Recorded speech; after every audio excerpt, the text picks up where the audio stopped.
UP తర్వాత టీజీలనే బుల్డోజర్లకు మస్తు గిరాకీ పెరిగిందుల్లా పట్నంలో హైడ్రా టౌన్లలో మున్సిపాలిటీ వాళ్ళు సంతకాలు పెట్టే పెన్నుల కంటే ఎక్కువ ఫీల్డుల బుల్డోజర్లనే వాడుతున్నారు పో.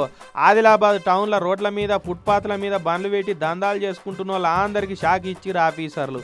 బుల్డోజర్లు పట్టుకొని పోయి 7 కాడ పొతం పెట్టిరు. అశోక రోడ్డు, గాంధీ చౌకు, అంబేద్కర్ చౌకు, శివాజీ చౌకు, పంజాబ్ చౌకు, నేతాజీ చౌకు, తాంసీ బస్టాండు, వినాయక్ చౌకుల కాడ ఫుట్పాత్ల మీద ఉన్న 300 మీదనే తోపుడు బండ్లను లేపేసిరు. ఇక వాళ్ళందరికీ గణేష్ టాకీస్ కాడున్న ఖాళీ జాగల అద్దులు గీసిరు.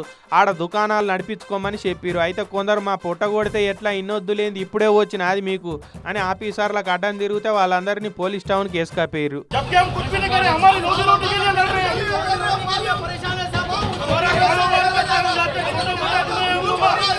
ఇన్నొద్దులు ఫుట్పాత్ల మీద బండ్లు పెట్టుడు, రోడ్ల మీద పార్కింగ్లు చేసే వరకు 30 ఫీట్ల రోడ్డు 10 ఫీట్లు కూడా లేకుండా ఇరుకుటం అవుతుండేనట.